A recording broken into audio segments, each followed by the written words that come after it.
So, before this, I did another audio talking about the updates on the Patreon exclusive stories that both Jovin16 and Trouble TRO recently posted.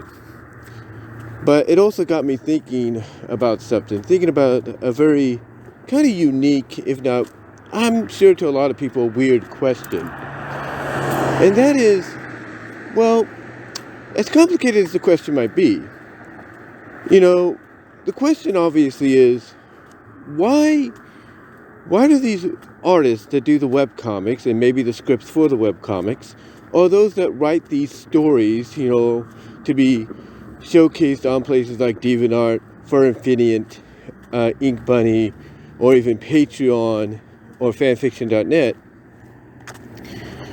why do they always make it seem so obvious, from the get-go, that one of the shape-shifting transformations they're going to have the characters go through that get these powers is, the liquefied state, basically the goo state, the slime state, the melt down into a puddle state, and then probably merge with somebody that's similar in status to become a new individual or something. Why do they make it so obvious?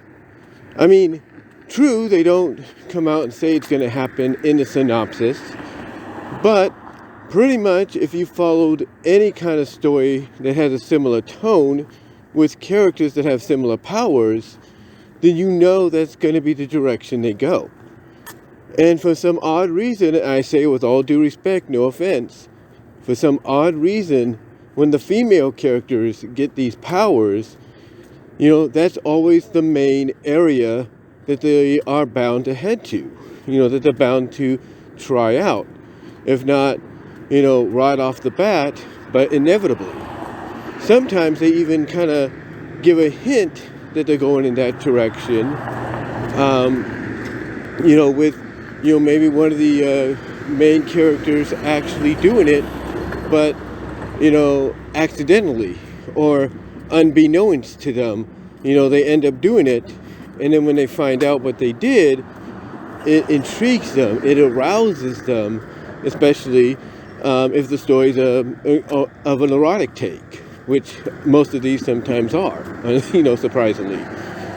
But yeah, sometimes, it'll take maybe a early portion of the story where one of the main characters that maybe shares, same powers with one of the friends, does it. And it's either, like I said, by accident or, out of nowhere, basically just like unbeknownst to them. And they roll with it. They actually have, fun with it because they now see the potential that their powers could do more than just, regular shape-shifting into other people or other things or whatever. But again, you have to wonder, why do the writers of these stories, whether they're webcomics or straight up fanfics, OC fanfics sometimes, why do they make it so obvious that that's going to be the directive they go in? I'll tell you why. I think I know the answer, or at least I hopefully know the answer. It's because of the fact that they realize that if this kind of stuff was real for all of us, men and women, if this kind of power was available to us for real, that there would be a lot of things we do with it. There'd be a lot of different shapes, that we would try out, a lot of different forms we would go with. And basically, we would go, for, let's say, a break from reality, a little bit of relaxation, we would go with the form of liquefaction. And why? Because because of the fact that we're always told to be, when we're stressed and all that, sometimes we have a therapist, sometimes we have a psychiatrist, sometimes we have a meditationist, if you will, but they always tell us, be calm. Be calm like the sea. Go with the flow, right? Be calm at the sea, go with the flow. And what better way to really visually exemplify that than if you had these powers in real life than to do just that. And I think that's why mainly you see these powers always, well, not powers, but you see these forms always being utilized in these stories. Mostly for NFSW reasons, erotic NFSW reasons, between a man and a woman or a woman and a woman. Like I said, no offense, women always seem to be the ones, that get these powers. And, that's no joke. That's no joke whatsoever. They always seem to be the one that gets these powers. And anytime a story, has been written with them having these powers of shape-shifting, most of the time, if it's with the male lover or the female lover, or the BFF, which turns into the female lover, they always seem to go this route. They always seem to eventually go this route when it comes to having intimacy. Like sometimes they'll try different ways of intimacy and, basically maybe shapeshift certain parts of the body, if you know what I mean, to surprise, let's say, the female compatriot. They'll do all that. They will do stuff like that. And, not only will they do stuff like that, but they'll do other stuff as well. Like they'll let the imagination run wild. Like I said about Amanda and Nicole. I think I said this in the previous audio. Basically, their imagination, when they got their powers, they were able to do things that typically, you wouldn't think would be possible in real life. Like, in other words, they were able to shapeshift into various fictional characters or characters of myth and legend. Like I mentioned in the previous audio video, I think it was Nicole that turned herself into a vampiress, and along with turning herself into a vampiress, she also kind of gained the powers of a vampiress. In other words, she was able to hypnotize people and even use this new ability she got from just shapeshifting into this form to grant them whatever they wanted, even a change of form themselves temporarily. So, so you look at something like, that, and, you see, when you look at something like that, and it doesn't become that much surprising that, it doesn't become that much surprising that, basically, one of the forms, that they would want to explore is one that allows them to really get so intimate, with each other that sometimes, depending on how the story is written, the end result will be them merging together into one, and becoming someone different, even if it's, a result of them both sharing control of the new form, basically both mentally being inside, sharing basically the mind, the brain, or them flowing together, forming, and merging and forming into this, new being who's basically their own individual, whose mind is a hybrid, a merger of, both individuals that became that person. And again, sometimes, depending on the story, this is something that occurs with, women and men getting intimate with each other, and mostly, and I say it again with all due respect, no offense, the woman pulling off the gooiness. I mean, the man will do it too at times, depending on the story structure. Or sometimes it's both women that do it, or both male and female doing it, if they both have the powers.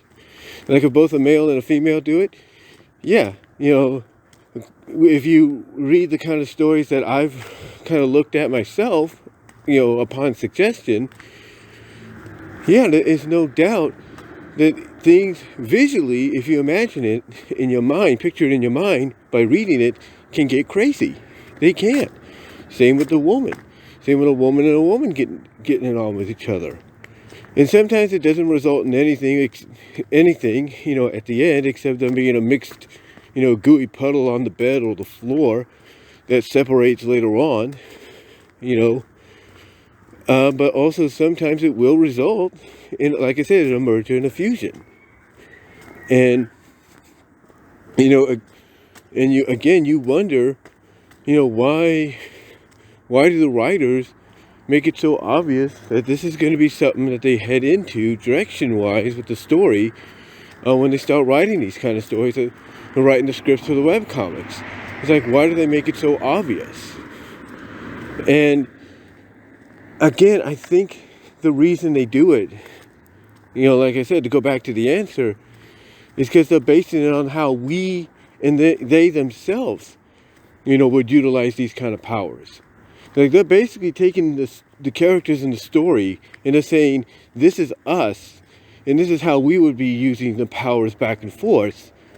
But then, when it comes to the melty, you know, gooey, slimy liquefaction portion, you know, that's their way of saying, you know, especially if it's an NFSW thing, that, hey, this is what we would really like to do with our mates. Like, you know, how we really like to get inside and, you know, like really be one with them and flow through them and stuff like that. You know, they basically take any derogatory eroticism word or statement that a man and a woman or a woman and a woman make towards each other during their time of intimacy. And they're basically saying, if we had these kind of powers, you know, to liquefy, if you will, go through a liquefaction, you know, we can make all those statements become reality. I know that sounds strange to say, but when you think about it, it's kind of true. It is kind of true. And it's a fact in a sense, you know, and it's a fact in a sense when you think about it. But yeah, you know, just, you know, doing that previous audio video, like I said, it got me thinking, you know, why make it so obvious? I mean, yeah, you may not, you know, showcase it in the statement, you may not showcase it, I should say, in the synopsis or anything, and you may tell people, hey, I can't say much or anything because I would be spoiling. Here's the thing I look at. If you know you're going to go there, if the people that have followed your stories and your collab stories, and they know and see the pattern that the new story's going in, then why don't you just kind of hint at that, yeah, you're going to see this, but we're not going to say, you know, when it's going to happen. We're not going to say what part, you know, it's going to happen in. And if it's a multi-chapter deal, you could say, we're not going to tell you what chapter it's going to take part in. You just say, you could just come out and say, yeah, it's going to happen, but you're going to have to wait and see when it occurs and how it occurs. So to me, you know, I think, you know, that's why but to me, honestly, to get back to answering the question as best I can, you know, I think that's why they utilize it, you know, sometimes. You know, they want to basically base it on how we in real life would, you know, use these powers, and especially the liquefaction kind of portion of it, especially when it comes to, you know, erotic intimacy down the line with our companions. And again, that's just my opinion. This is the way I look at it, if you kind of understand what I'm saying.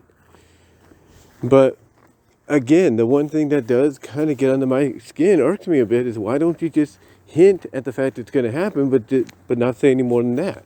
Not say when it's going to happen, or, you know, where or how. Just say it's going to happen, but you got to be patient. Because again, if you're doing these kind of stories and people know the pattern that you take, then it becomes obvious to them that, yeah, you're going to do it. It's just a matter of when and where. That's what I'm thinking.